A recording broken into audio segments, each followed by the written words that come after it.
All right, so Ray, AutoNation just released their earnings. Their net income dropped by 24%. So the reason why we need to pay attention to AutoNation is because they are one of the largest, if I just heard you correctly, the second largest auto dealer in the U.S. Yes. So as AutoNation goes, so should the rest of the car market, and AutoNation is throwing up alarm bells. So what do you have to say about this?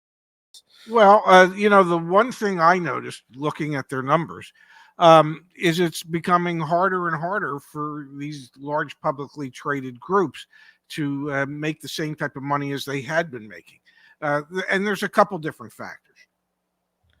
One of the major factors, if you look closely at numbers of any of the publicly traded companies, is their floor plan expense has gone up dramatically to carry the inventories at all their stores, where floor plan was a very limited expense during the height of the pandemic, when everything was sold or pre-sold or sold immediately. You weren't carrying a lot of inventory.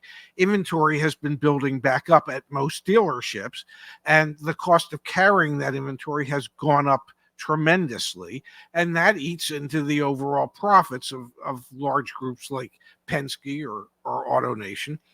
And then the other thing is they're not making as much per car, new or used, as what they had been during the shortages. So I got numbers for that. So their same store gross profit per new vehicle fell 30%, and it was down to $2,800. And then their used vehicles didn't fall as much; they fell about 8%. And this is what we're seeing in the used market, that they're not falling as much as the new market, because the new market is pushing so much business to the used market.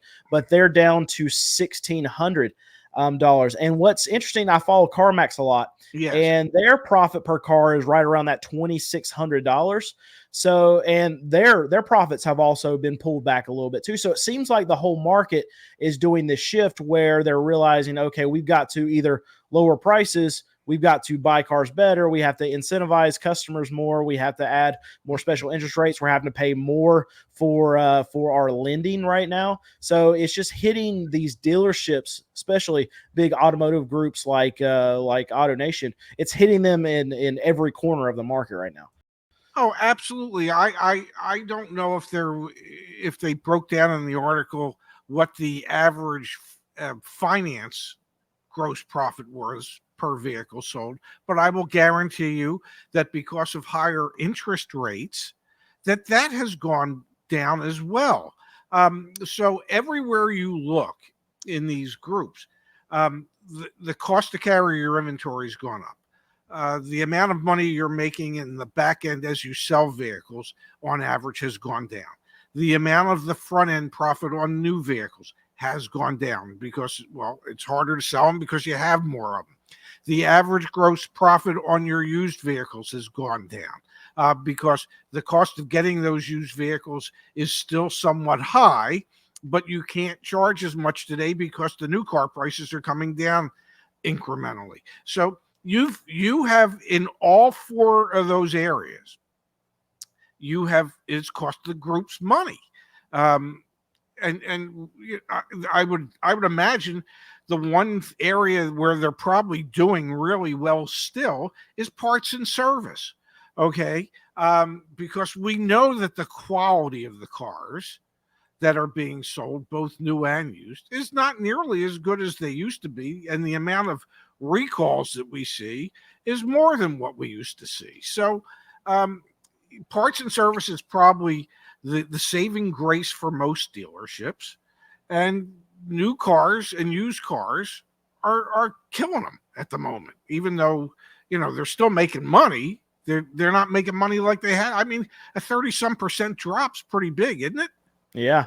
So what I think is interesting too is they're trying to get out of more dealerships. So 12, 18 months ago, we didn't see a company like AutoNation trying to sell a lot of dealerships. So what they're seeing right now is that the market's getting worse. So I mean, they're trying to get out. They're trying to lighten the load of what they have. Some of these stores, some of these brands that are not doing as well. They just sold 8 stores. And what's interesting is that 5 out of the 8 were Ford stores.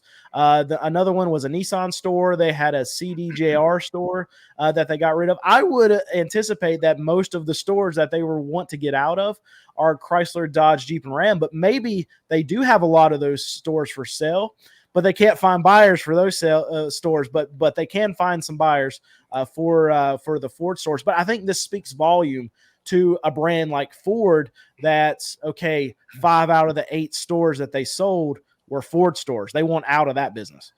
Yeah, they I mean, obviously they look at their stores that are underperforming, and it's somewhat telling that 5 out of the 8 were Ford stores that they felt were performing so far below their standards that they were better off selling them. I agree with you. They probably look at their CDJR dealerships and they're thinking the same thing.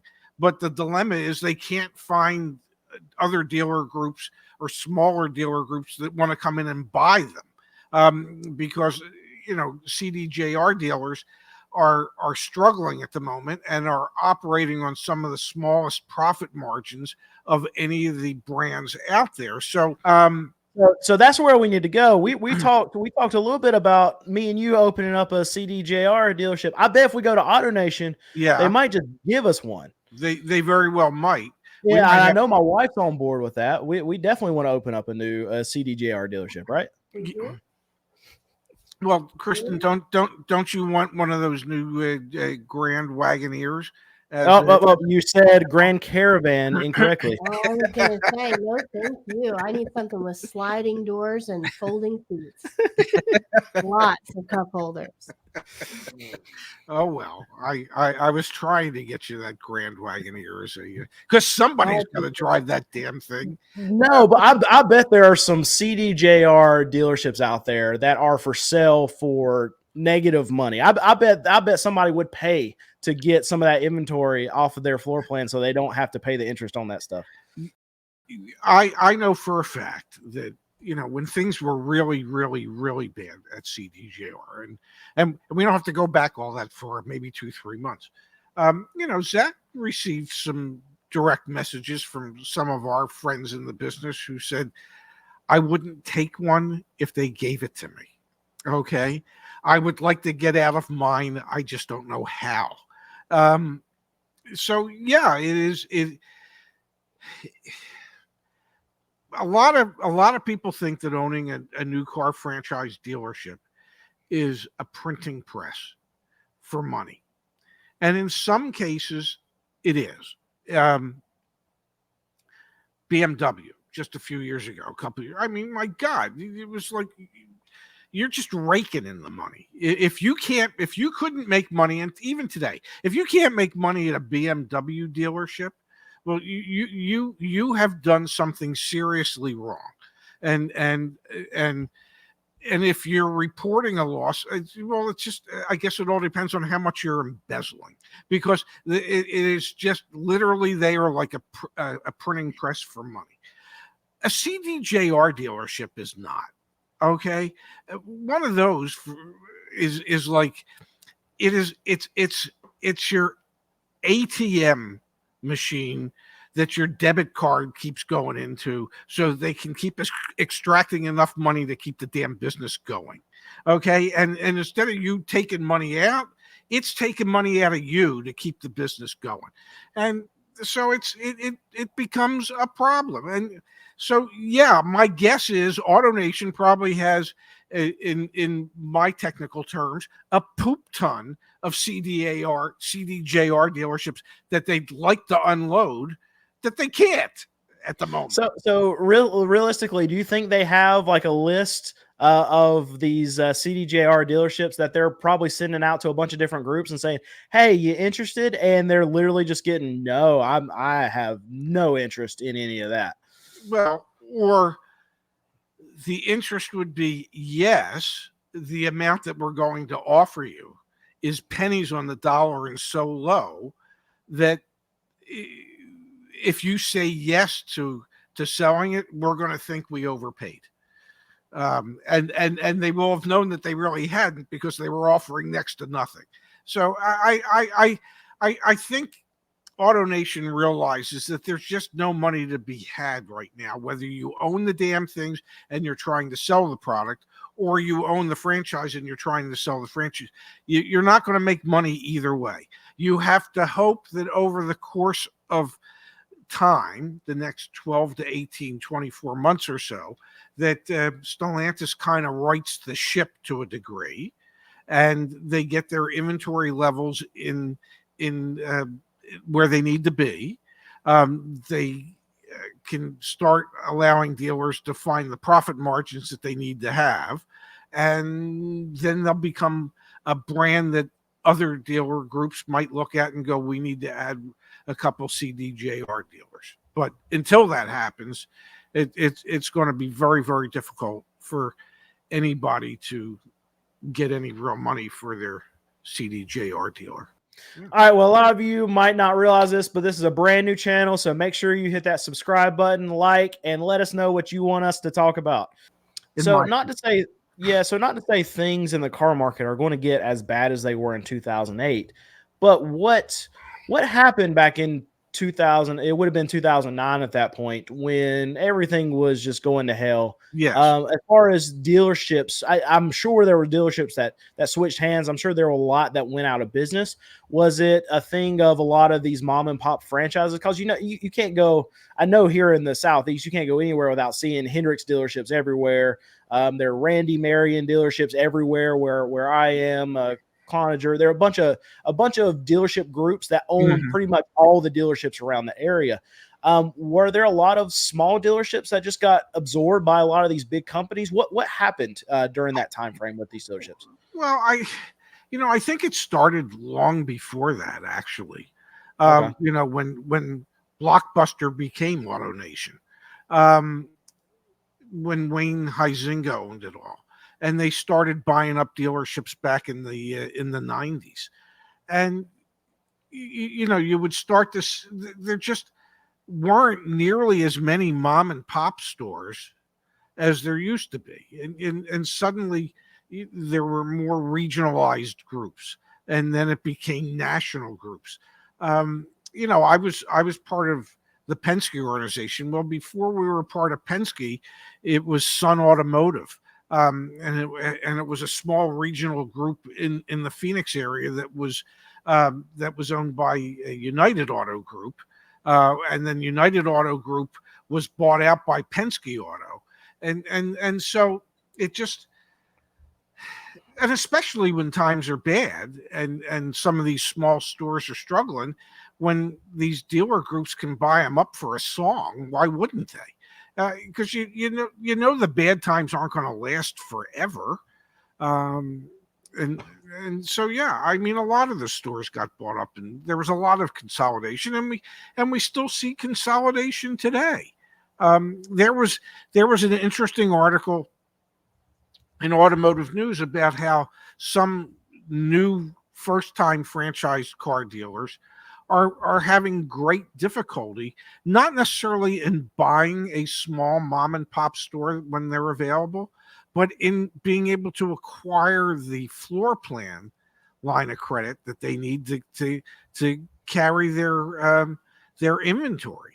Where banks are looking at these potential dealers and going, well, if we're not going to be carrying $15 million worth of floor plan, we're not interested in lending you the money.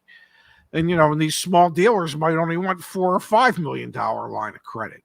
And the banks are going, that's not big enough for us to even be interested today. So, there's just always a lot of give and take when it comes to this. Somebody's going to see it that has the wherewithal and go, hey, it's underperforming. We can turn it around. And when you can turn these small stores around and end up making a lot of money at them. Some of them, not all of them. Yeah, so listen to this. I think we can put a cap on it after this, but AutoNation has not acquired any dealerships through the third quarter. but acquisitions remain part of AutoNation's long-term strategy, and that's what the CEO said. So, I mean, obviously, he's going to say, "Yeah, we're still going to try to buy some stores later," but it's really telling that right now in this market, up and through the third quarter of this year, they're not buying because they know it. I mean, they have all the numbers. They have way more numbers than what we can look at. They have all the back end stuff. They can see where the economy's going. They see where the consumer's spending their money, and they're saying we're not buying. And I think that's just very, very telling. They can say whatever they want to, but actions speak way louder than words. Oh, well, absolutely. You're not going to tell your stockholders we're not going to buy any more stores. That doesn't bode well for your stockholders. So, of course, you're going to say, if the right opportunity were to present itself, of course we want to add to our store count. But yeah, there's a reason they haven't. These are tough times in the industry to a degree at the moment because of the movement towards EVs and how that's all going to pan out, and the expense associated with that. So, yeah, it's telling. They've got more bean counters than you or I or a lot of others, and they can see that they know from same store sales what the issues are. They know by seeing gross profits go down that the general public can't afford what it is that the dealerships are trying to sell at the moment, whether it be because interest rates are higher than they had been so that the monthly payment just doesn't fall into a comfortable zone, or they can look at the percentage of extended term loans that they're providing to their customers that are 72, 84, 96 months, and they can extrapolate from that going, there's going to be a shortage of customers in 3 years because these people that are in 6, 7, and 8 year loans that are going to want to get out won't be able to. So they can look at all that and know if the future's bright or not, if it makes sense to add or subtract. And right now, they're figuring it makes sense to subtract rather than add. Yeah, I don't blame them one bit, especially getting rid of all these Ford stores and probably trying to get rid of a lot of these Stellantis dealerships. Yes. But there's no way they're going to be able to unload as many as they. I would bet that AutoNation, if they could sell every single one of their CDJR dealerships right now for whatever they had, they would move them right now. I would guess. Yeah, and I would think they would put their money into other brands. I know, I worked for the Penske organization for years. I think 26% of everything that Penske sells is BMW Mini as a percentage of business. And trust me, out of that 26%, the vast majority of that is BMW, not the Mini side of things. Penske has always put their money more towards luxury brands because I think they figure that's a more stable market than some of these mass market brands that are really economy dependent. Because so many of your luxury buyers are either going to pay cash or can afford to pay whatever the monthly payment is, and they don't care. Whereas in the mass market side of things, so many more of your customers are payment conscious that if the payment becomes unaffordable, then they just take themselves out of the market. So I think it depends on the group and the direction the group has decided to go as far as to what type of brands they want to concentrate on. Yeah. Were there any brands? I don't know if you, what kind of talks you had with upper management with the Penske group. Were there just brands that they were just off limits? If something came up for sale, he was just like, nah, I'm good. I'm good. I can tell you when I was with them, we only had and it was a big group. I mean, in the United States at that time, when I was with them, I don't know, it was 150, 180 new car dealerships. Out of that, there might have been 4 or 5 that were CDJR dealerships.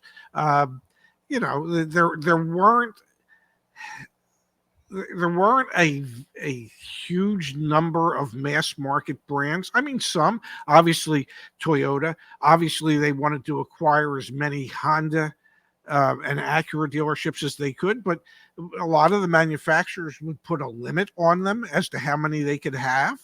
as a percentage of their stores. I know we were maxed out on Honda and Acura when I was with them, so that if there was another Honda store or Acura store that they wanted to buy because it was more profitable than one of the ones they had, they would have to divest themselves of one of the ones they had before they could close on the new one. BMW seemed to be much more open to allowing the Penske organization to have multiple BMW stores. And some of the most profitable stores in the organization indeed were the BMW stores. Literally like a printing press for money. Wow. Yeah. So I mean, I guess as an owner, I mean, you're going to gravitate to the brands that are going to make you the most money, or you're going to get the most volume out of it. I mean, that makes sense. Yeah, It's very telling, even back then, that he only had 4 or 5 CDJR stores compared to the rest of them. Yeah, they knew. They could look at the numbers. You know, that's not to say they didn't want to have Toyota stores. That was a mass market brand they wanted. It's not saying they want Honda stores. They wanted those, but they could look at the CDJR and they could, it was just like that wasn't a brand that they were gravitating to. That brand did not fit the customers they were looking for. Okay, they truly, it was, I worked on the campus. It was the Scottsdale 101 Auto Collection. Okay, and it was a 40 some acre site. Porsche, BMW,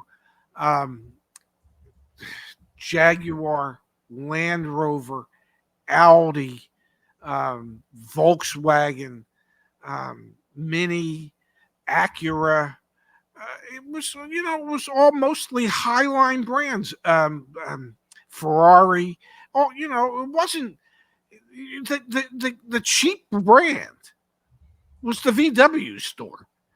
Okay, everything else was high end. Everything, and that was the entire campus.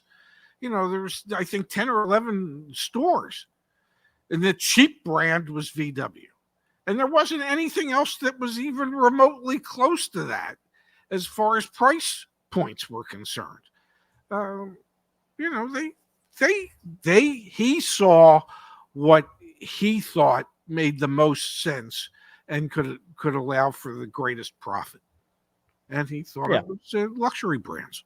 Still does. Yeah. And that's where people can those customers are probably a lot easier than all the other customers too, I would assume. Whether they're easy or not, they're not as economically challenged during bad economic times. And so people of means can still find themselves buying the things that they want, even when so many of the rest of us cannot. I mean, so when times are tough, you're still selling your luxury brands. I mean, there's people still out there buying their BMWs and their Lexuses and their Mercedes Benzes, and they're not going away. They're there for the long haul.